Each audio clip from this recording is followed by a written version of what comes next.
상부를 알려주며 집의 창문과 출입문을 완전히 닫고 집과 주위에 물을 뿌린 후 가스통 등 인화물질을 제거합니다. 위급 시에는 낙엽 등 연료물질을 제거하고 노출 부위를 차단한 후 지면에 엎드립니다. 산불 피해 예방, KBS 라디오가 함께합니다.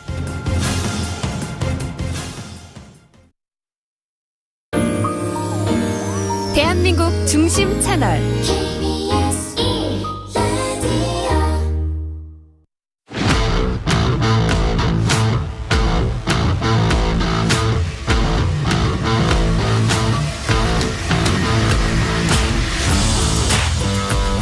한상원의 스포츠.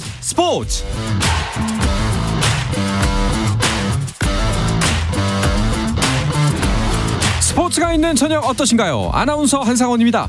오늘 하루 이슈들을 살펴보는 스포츠 타임라인으로 출발합니다.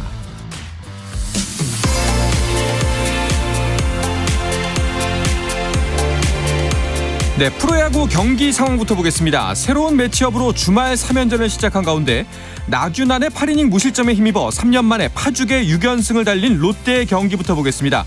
주말 3연전 상대는 기아전을 수입한 5위 키움입니다. 롯데가 2회부터 4점을 득점하면서 비기닝을 만든 가운데 키움이 2점 추격했고요. 6회 초까지 그 점수가 그대로 이어지면서 현재 4대2 2점 차입니다.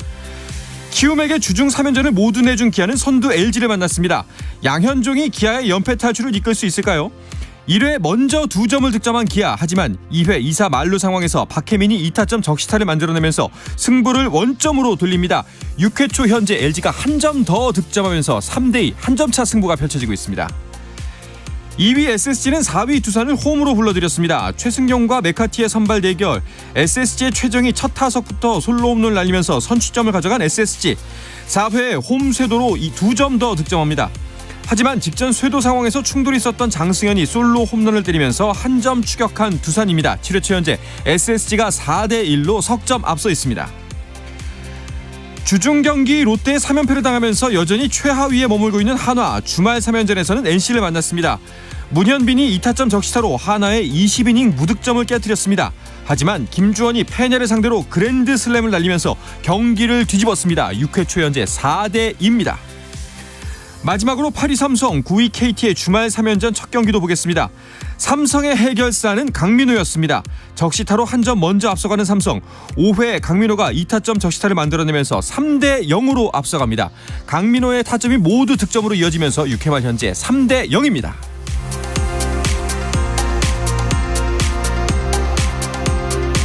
KBO와 대한야구소프트볼협회가 프로 180명과 아마추어 18명 등 총 198명의 항저우 아시안게임 예비 명단을 발표했습니다. 한화의 문동주와 김사연, KT의 소영준, 롯데의 나균안 등 젊은 선수들이 대거 이름을 올린 가운데 2017년 국내에서 여자친구를 폭행한 혐의로 고소당했던 피츠버그의 배지환 그리고 비위행위 선수를 배제한다는 원칙에 따라서 선발되지 않았고, 학교 폭력으로 자격정지 3년 징계를 받았던 키움의 안우진도 대한체육회 규정에 따라 명단에서 제외됐습니다.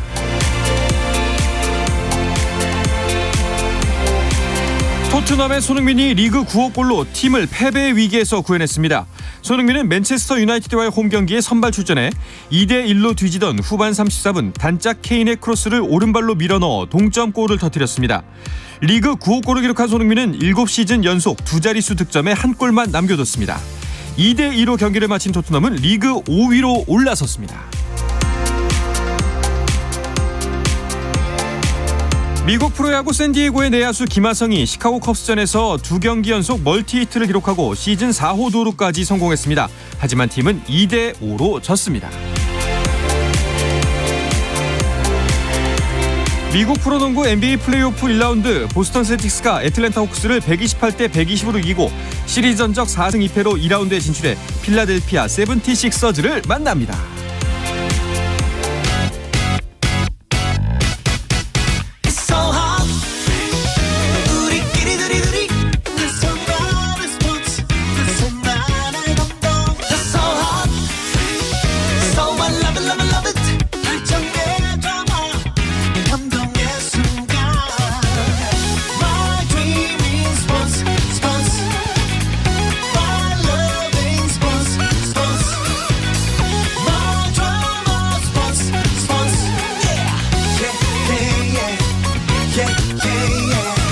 스포츠.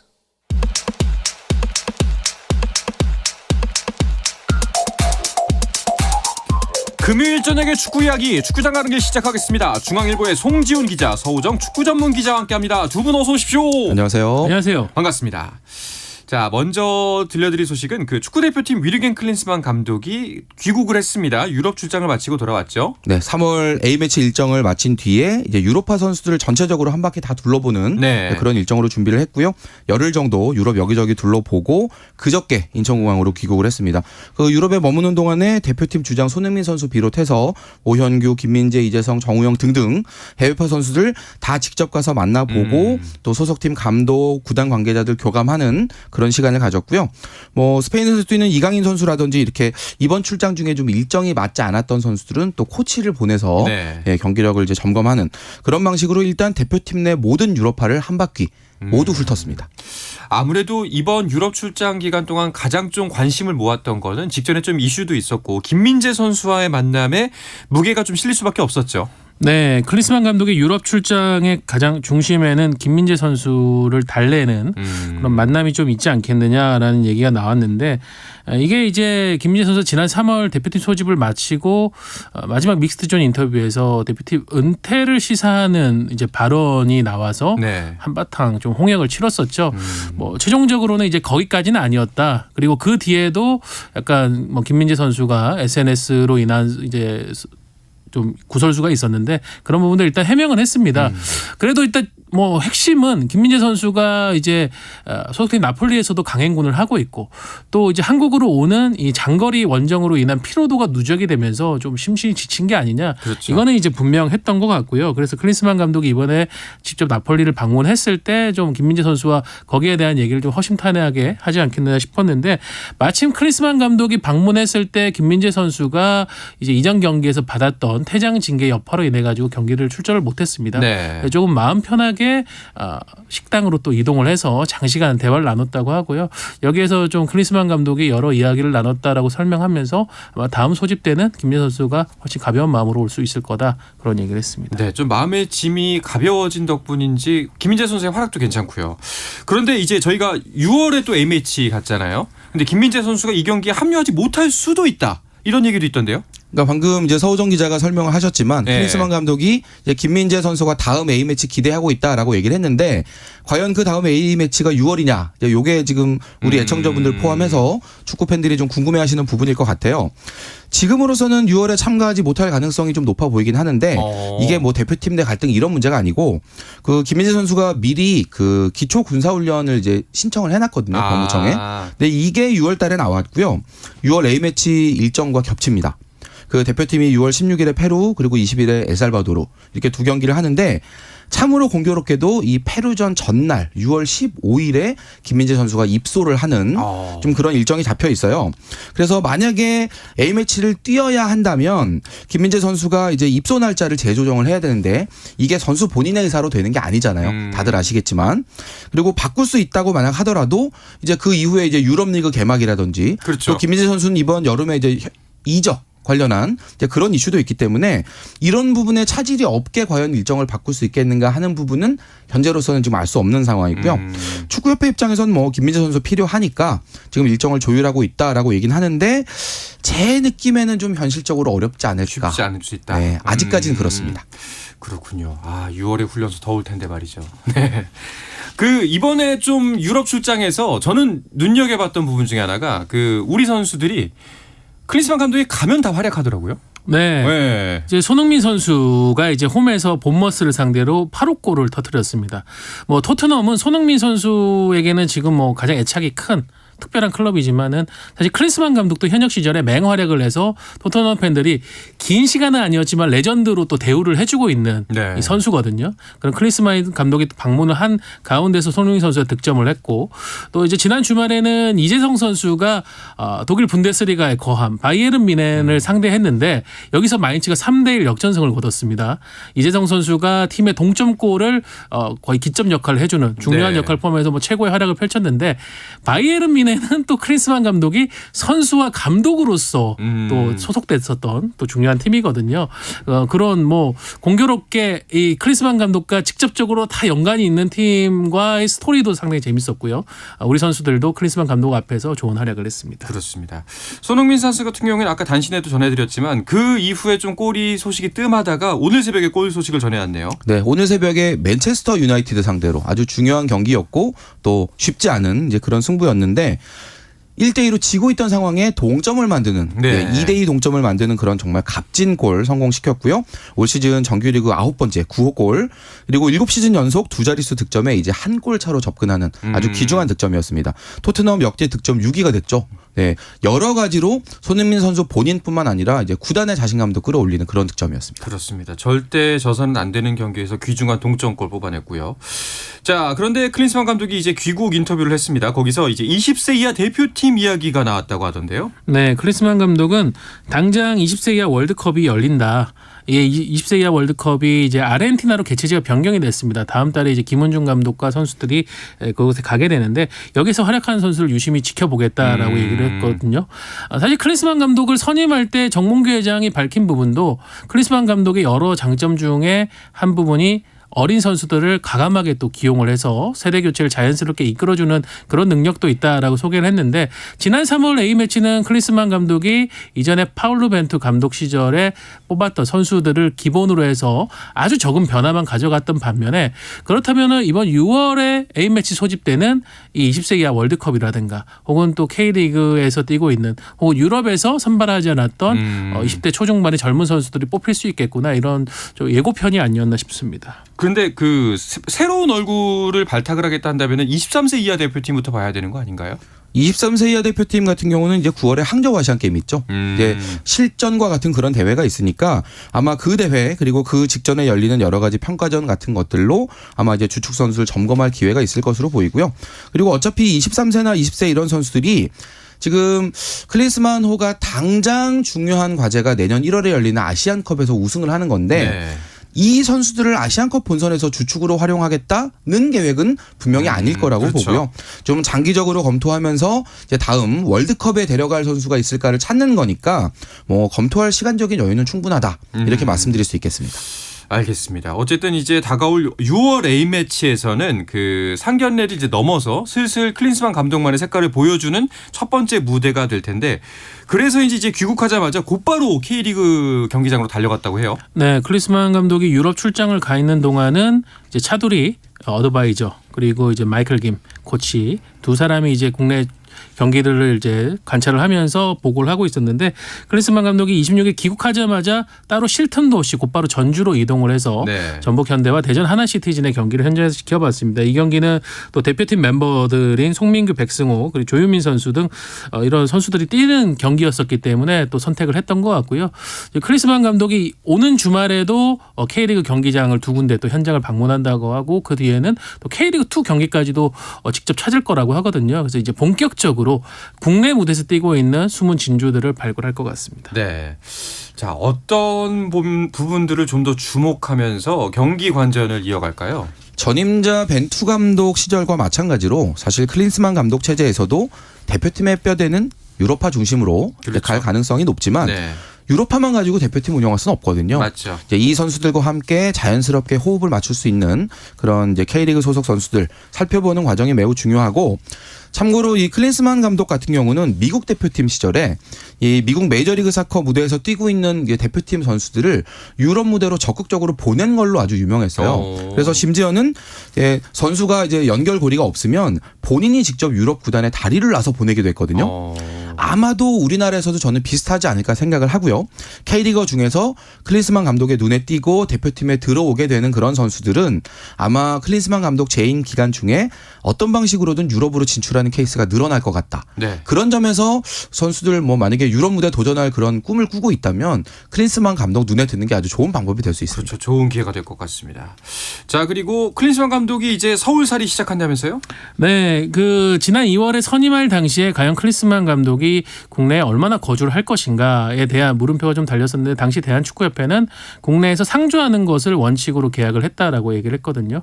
26일 귀국 현장에서 이제 협회 관계자가 아직 이제 완전히 거주를 옮겨온 것은 아니지만은 새로 살 집을 구했다라고 설명을 했습니다. 서울에 이제 집을 마련하게 되고요. 파울로 벤투 전 감독은 이제 파주 NFC 접근성 때문에 고양시에 집을 구했었는데 네. 클린스만 감독은 아무래도 협회로 조금 더 출근을 많이 할 것 같다라고 판단을 했는지 서울 쪽에 집을 구했습니다. 네네. 아내 그리고 딸도 온다고 해요. 네, 와서 같이 아마 한국에서 지낼 것 같다고 했는데 슬아의 이제 자녀가 일남 1녀입니다. 근데 네. 아들인 조너선 클린스만은 미국 LA 갤럭시에 뛰고 있는 축구 선수거든요. 골키퍼입니다. 그래서 선수 생활을 해야 되기 때문에 아마 아들은 오지 않고 이제 아내와 딸이 올 것으로 본다라고 얘기를 전했습니다. 그렇군요.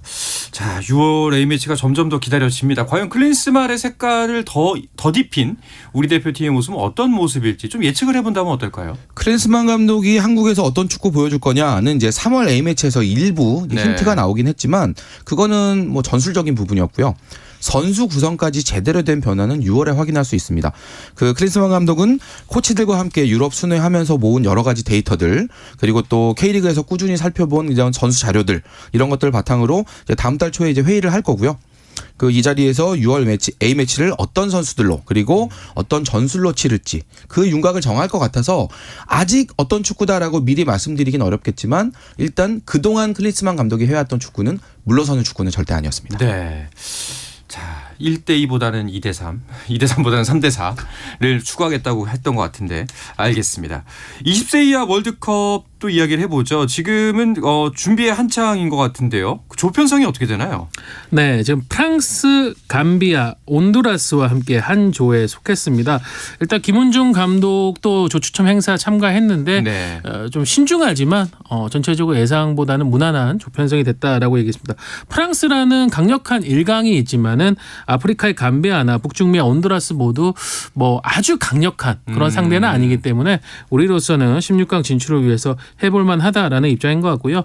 20세 이하 월드컵에 24개국이 참가합니다. 그래서 조 3위를 차지해도 16강에 오를 수 있는 가능성이 존재를 하는데 우리 입장에서는 온두라스하고 감별 확실히 잡고 16강 토너먼트로 가는 계획을 수립해야 되겠습니다. 네. 이게 원래 인도네시아에서 열릴 예정이었는데 아르헨티나로 변경이 됐죠. 갑자기 지구 반대편으로 가게 됐어요. 그렇습니다. 인도네시아가 원래 대회를 유치를 해서 뭐 준비를 다 맞춰놓은 상황이었는데 이제 유럽 예선을 통과한 이스라엘 이제 이 선수단이 이제 입국하는 문제로 그 인도네시아가 이제 이슬람 국가거든요. 그렇죠. 팔레스타인과 형제의 나라고 그래서 이스라엘과는 사이가 안 좋은데 이제 그런 부분 때문에 이스라엘 선수단 뭐 들어오지 못하게 해라. 이런 이제 시위가 이제 국내에서 일부 일어났었고요. 이런 상황을 지켜본 피파가 이거 잘못하면 이스라엘 선수들 안전을 보장받지 못할 수도 그렇죠. 있겠다라는 예. 그런 취지로 이제 취소를 했는데 제가 최근에 인도네시아 갔다 왔어요. 그랬더니 대회가 취소가 됐는데도 불구하고 축구협회나 시내 그 U20 월드컵 휘장 뭐 마스코트 이런 것들 그대로 다 놔뒀더라고요. 국민들이 참 아쉬워하고 있다. 네. 취소가 됐지만 우리 정말 이 대회 많이 준비했고 잘할 수 있었는데라는 그런 아쉬움이 많이 있었고 결국은 대회가 바뀌면서 아르헨티나에서 열리게 됐지만 네. 대회 일정은 똑같습니다. 5월 20일 개막하고요. 6월 11일까지입니다. 일단은 그 좀 너무 멀어져서 이게 선수단에 어떤 영향을 미칠지 좋은 영향은 아닐 것 같아요. 일단은 시차가 가장 큰 변수죠. 예. 인도네시아에서 열렸다면은 뭐 우리와는 또 거리가 있는 곳이지만 그래도 같은 아시아권에서 조금 적응이 편할 수 있고요. 시차도 우리하고 크게 나지 않습니다. 김원준 감독 본인도 2018년 자카르타 팔렘방 아시안게임 당시에 김학범 감독을 보좌하면서 이제 코치로서 인도네시아에서는 어떻게 해야 되는지에 대한 어떤 노하우도 있었거든요.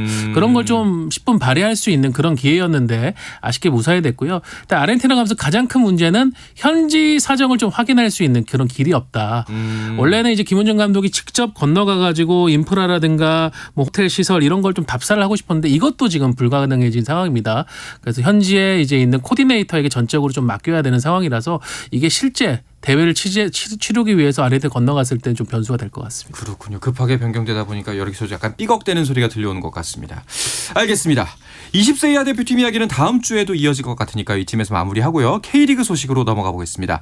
자, KBS 1라디오의 모든 프로그램은 유튜브로도 함께 하실 수가 있습니다. 물론 한상원의 스포츠도 유튜브에서 보실 수가 있으니까요. 많은 관심 부탁드리겠습니다.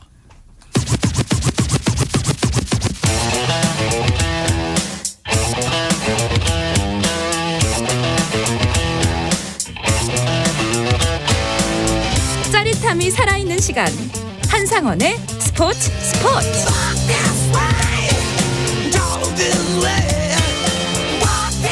네, 금요일 저녁 축구 이야기 축구장 가는 길 듣고 계십니다. 서우정 축구 전문 기자 중앙일보의 송지훈 기자와 함께하고 있습니다. 자, 대표팀 소식에 이어서 K리그 이야기 나눠보겠습니다. 이번 주 K리그 1은 주중에도 경기가 있었어요. 네, 그 9라운드 경기가 화요일과 수요일 나눠서 열렸습니다. 좀 핫 이슈가 될 만한 그런 매치업이 많은 라운드였는데요. 네. 선두 울산이 인천에 1대0으로 이기는 동안에 라이벌 전북이 대전에 또 1대2로 발목을 잡히면서 지금 이 두 팀의 승점 차가 12점까지 벌어지게 되는 그런 상황이고요. 최성용 대행 체제로 두 번째 경기를 치른 수원 삼성이 포항에 0대1로 또 지면서 시즌 첫 승 실패를 했고, 수원 삼성과 함께 무승이었던 강원 FC는 네. FC 서울을 3대2로 잡고 시즌 첫 승에 성공하는 이 또 두 팀의 하위권 두 팀의 희비가 엇갈리는 그런 상황이 됐습니다. 제주가 광주에 1대0으로 이겼고요. 수원 FC와 대구 FC는 1대1로 비겼습니다. 네, 강원이 이제 드디어 첫 승을 거두었는데 이 첫 승이 나왔던 강원 FC와 FC 서울전에서 그 승부를 가른 주심의 결정적인 판정이 오심으로 결론이 났네요.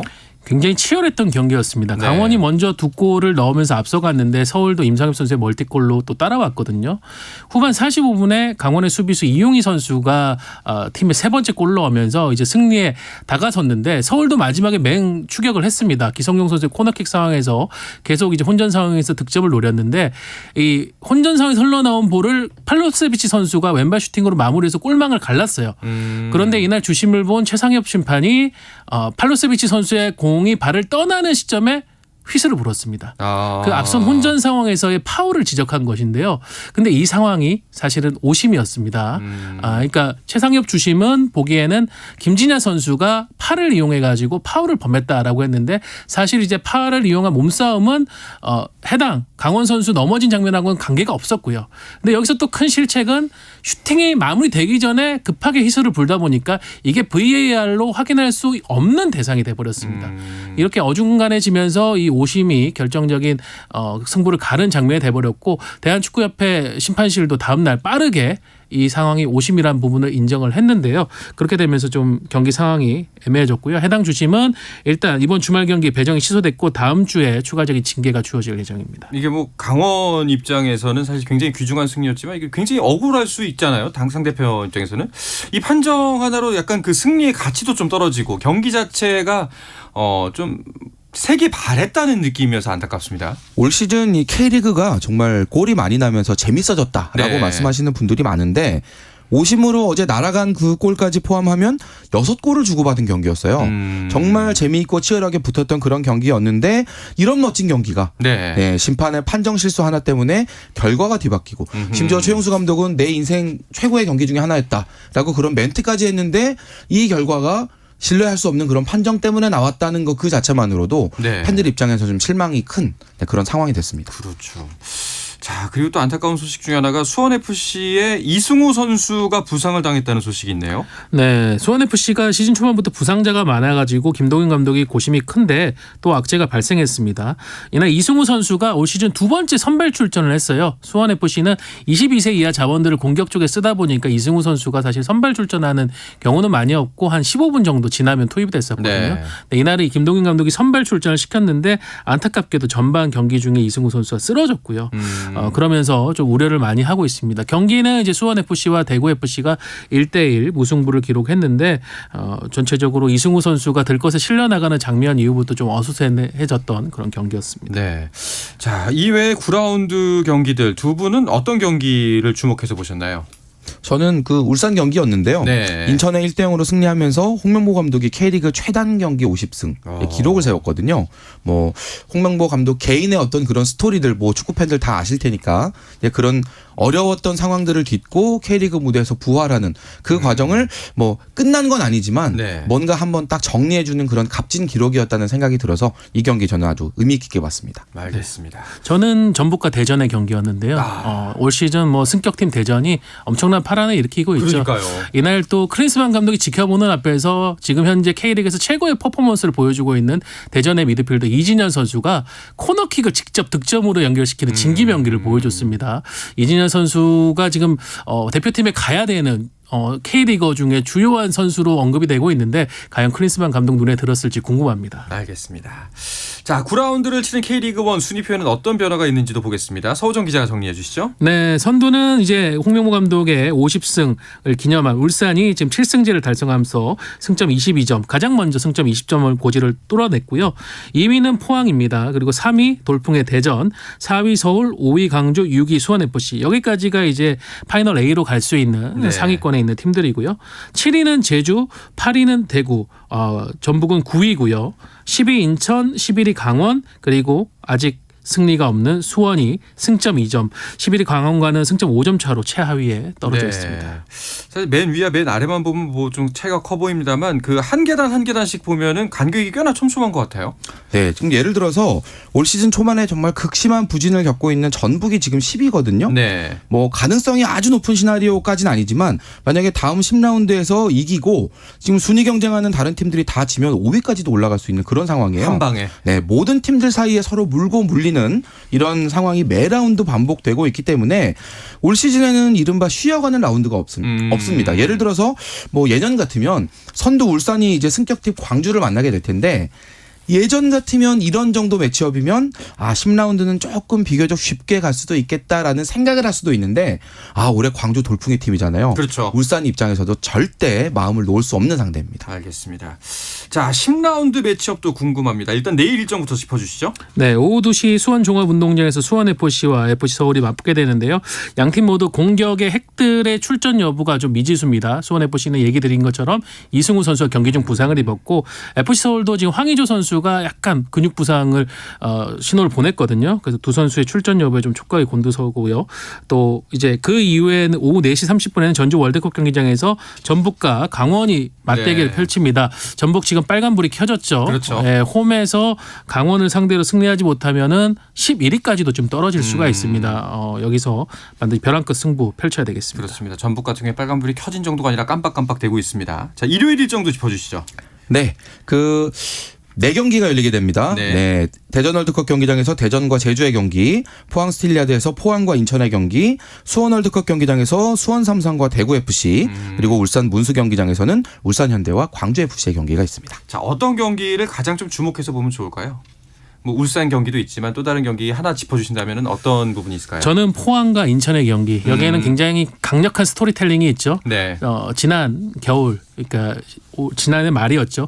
그 포항의 에이스라고 할 수 있는 신진호 선수가 갑작스레 이적을 선언하면서 이제 인천 유니폼을 입었습니다. 네. 이걸 갖고 김기동 감독도 굉장히 서운함을 표현할 정도로 좀 양자간의 골이 깊어졌는데 드디어 올 시즌 이제 김기동 감독이 이끄는 포항 그리고 신진호 선수가 속하게 된 인천이 만나게 됩니다. 그래서 이 경기의 향방이 어떻게 갈지 또 신진호 선수는 이전 팬들 앞에서 어떤 모습을 보일지 지켜보고 싶습니다. 알겠습니다. 이 부분 주목해서 보시면 좋을 것 같습니다. 축구와 함께 즐거운 주말 되시길 바라면서 금요일에 축구 이야기 축구장 가는 길은 마치겠습니다. 중앙일보의 송지훈 기자, 서우정 축구 전문 기자와 함께했습니다. 두 분 고맙습니다. 감사합니다.